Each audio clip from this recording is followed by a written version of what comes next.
बार बार मुख्यमंत्री चुनाव जब आते हैं तो ये झुनझुना दिखाते हैं विशेष राज्य के दर्जे की मांग का। लोक जनशक्ति पार्टी रामविलास पूरी तरीके से निंदा करती है मुख्यमंत्री जी की इस बैठक में नहीं जाना। इस बैठक में जाने से संभवतः कई लाभ बिहार और बिहारियों को मिल सकते थे। अब चुनाव नजदीक आ रहा है और आप हो सके एनडीए का पार्ट बनने जा रहे हैं। कितने सीटों पर चुनाव आप लड़िएगा? चुनाव समीप आते आते ही गठबंधन पर चर्चा होगी और तभी सीटों की संख्या, सीटों का चयन होगा। मैं भी सेकंड टाइमर मेंबर पार्लियामेंट हूँ। 2014 में भी ये मांग उठ रही थी।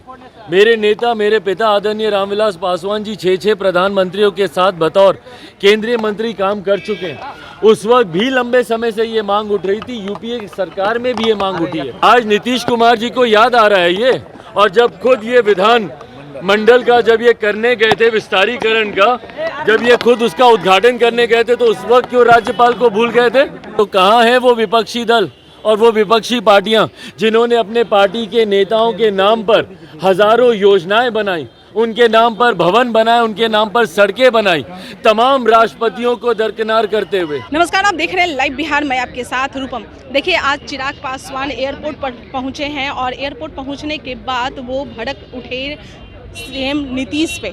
यानी कि उनका कहना है कि जो नए संसद भवन पे जो सियासी हो रहा है, जिस तरह से विपक्ष वाले कह रहे हैं, उस पे उन्होंने कहा कि ये जो किया जा रहा है वो काफ़ी गलत है। और साथ ही साथ हमारा सवाल उनसे यह भी था कि अब चुनाव नज़दीक आ रहा है और चुनाव नज़दीक आ रहा है तो ऐसे में किस तरह की आप लोगों की रणनीति है, क्या एनडीए के पार्ट कब बनने वाले हैं और कितने सीटों पर आप चुनाव लड़ेंगे? तो उन्होंने बड़ा ही मुस्कुराते हुए जवाब दिया है। सुनिए क्या कुछ कह रहे हैं। भाई, मुख्यमंत्री नीतीश जी प्रधानमंत्री का विरोध करते करते वो बिहार और बिहारियों का विरोध करने लग गए हैं। नीति आयोग की एक महत्वपूर्ण बैठक जहां पर जाकर मुख्यमंत्री जी बिहार और बिहारियों के लिए तमाम तरीके की सुविधाओं, व्यवस्थाओं और केंद्र सरकार और बिहार सरकार के तालमेल को लेकर तमाम तरीके के प्रस्तावों को वहां पर रख सकते थे। बार बार मुख्यमंत्री चुनाव जब आते हैं तो ये झुनझुना दिखाते हैं विशेष राज्य के दर्जे की मांग का। ये वो अधिकृत मंच है जहां पर मुख्यमंत्री जी विशेष राज्य के दर्जे की मांग कर सकते हैं। पर इतनी महत्वपूर्ण बैठक का बहिष्कार करने की एक परंपरा शुरू हो गई, जो कि भारतीय लोकतंत्र के लिए कहीं से उचित नहीं है। भारतीय लोकतंत्र की खूबसूरती ही यही रही है कि सत्ता पक्ष विपक्ष अपने तमाम मतभेदों के बावजूद जब देश और प्रदेश की बात आती है तो एक साथ एक मंच पर आकर चर्चा करते हैं, विचार विमर्श करते हैं। नीति आयोग की बैठक भी एक ऐसा ही मंच है जहां पर आप आकर आप चर्चा कर सकते हैं, विचार विमर्श कर सकते हैं। अपने मतभेद होने के बावजूद प्रदेश के हित को लेकर आप अपनी बातों को वहां पर रख सकते हैं। पर ऐसी बैठक का बहिष्कार करना दिखाता है कि मुख्यमंत्री सिर्फ व्यक्तिगत महत्वाकांक्षाओं को सबसे ज़्यादा प्राथमिकता देते हैं।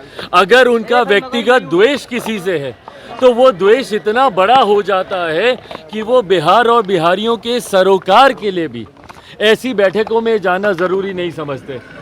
लोक जनशक्ति पार्टी रामविलास पूरी तरीके से निंदा करती है मुख्यमंत्री जी की इस बैठक में नहीं जाना। इस बैठक में जाने से संभवतः कई लाभ बिहार और बिहारियों को मिल सकते थे, जो मुख्यमंत्री जी ने अपने अहंकार और अपनी व्यक्तिगत महत्वाकांक्षाओं की देन चढ़ाना ज्यादा जरूरी समझा।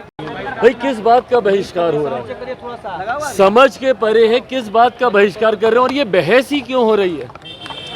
भाई, एक नए पड़ाव की ओर भारतीय राजनीति बढ़ने का काम कर रही है। भारत को एक नई संसद मिलने जा रही है और लंबे समय से इसकी मांग की जा रही थी। और ये मांग भैया कोई भाजपा कर रही हो या एनडीए कर रही हो नहीं हो रहा। एक लंबे समय से, मैं भी सेकंड टाइमर मेंबर पार्लियामेंट हूँ। 2014 में भी ये मांग उठ रही थी। मेरे नेता, मेरे पिता आदरणीय रामविलास पासवान जी 6 प्रधानमंत्रियों के साथ बतौर केंद्रीय मंत्री काम कर चुके हैं। उस वक्त भी लंबे समय से ये मांग उठ रही थी। यूपीए की सरकार में भी ये मांग उठी है कि मौजूदा संसद में संभव नहीं है भैया आधुनिक प्रणालियों को धरातल पर उतारना। ऐसे में एक नई संसद की जरूरत थी और उसके बाद आज आप विरोध कर रहे हैं भैया, जब नई संसद आपको मिलने जा रही है एक आधुनिक तौर तरीके से, आज नए भारत को एक नई संसद जब मिलने जा रही है तो विरोध किस बात का कर रहे हैं भाई? आप एक व्यक्ति विशेष का विरोध करते करते आप संस्थाओं का विरोध करने लग जाते हैं। कुमार कह रहे हैं कि नए और एक सेकंड, नीतीश कुमार जी क्या बोलेंगे भैया? नए भवन का निर्माण करना आवश्यकता नहीं था, उसी को विस्तारित किया जाए। आज अभी थोड़ी देर पहले हम ट्वीट किए हैं, आज नीतीश कुमार जी को याद आ रहा है ये, और जब खुद ये विधान मंडल का जब ये करने गए थे विस्तारीकरण का, जब ये खुद उसका उद्घाटन करने गए थे तो उस वक्त क्यों राज्यपाल को भूल गए थे? उस वक्त महामहिम राज्यपाल नीतीश कुमार जी को याद नहीं आए थे? 2016 में किए थे ना ये विधानमंडल का उद्घाटन, और अगर मुझे तारीख ठीक से याद है तो 19 नवंबर की वो तारीख थी।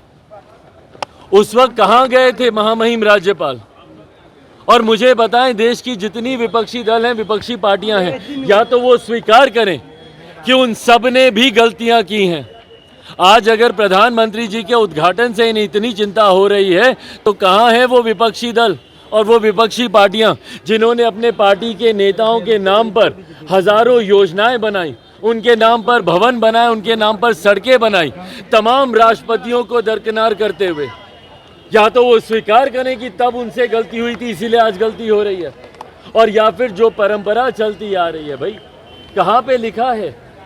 और आज की तारीख में जब आपको सकारात्मक ऊर्जाएं देने की जरूरत है, नकारात्मक राजनीति कब तक विपक्ष करेगा भैया? आइए एक नई शुरुआत है, सकारात्मक तरीके से इसकी शुरुआत की जाए। भाई एक नई संसद मिलना एक बड़ा पड़ाव है भारतीय राजनीति में, और ऐसे में सिर्फ आपको एक व्यक्ति विशेष का विरोध करना है। अब चुनाव नजदीक आ रहा है और आप हो सके एनडीए का पार्ट बनने जा रहे हैं, कितने सीटों पर चुनाव आप लड़िएगा, क्या मांगे आपकी सरकार? मैं बार बार दोहरा रहा हूँ, ना सीटें मेरे लिए अभी प्राथमिकता है, ना चुनाव, ना गठबंधन।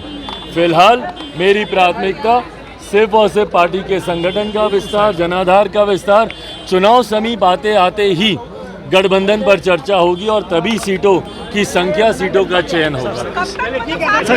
अभी समय है। तो सुना आपने चिराग पासवान जो कि कह रहे हैं कि अभी इंतजार कीजिए, चुनाव आने दीजिए, और चुनाव के पहले हम जरूर आपको बताएंगे कि कितने सीटों पर हमारी दावेदारी होगी और हम किसके साथ मिलेंगे। हालांकि वो अभी इस बातों को गुप्त रखे हैं, लेकिन हाँ चर्चाएं चल रही हैं एनडीए के साथ, शर्तें भी हो रही हैं। हालांकि अभी बताया नहीं जा रहा है, लेकिन हो सके कुछ महीनों में यह पूरा फैसला आ जाए और हमें पता भी चले और फिर हम आपको बताएंगे। तब तक के लिए बने रहे लाइव बिहार के साथ। धन्यवाद। लाइव बिहार यूट्यूब पर सब्सक्राइब और फेसबुक पर लाइक जरूर करें।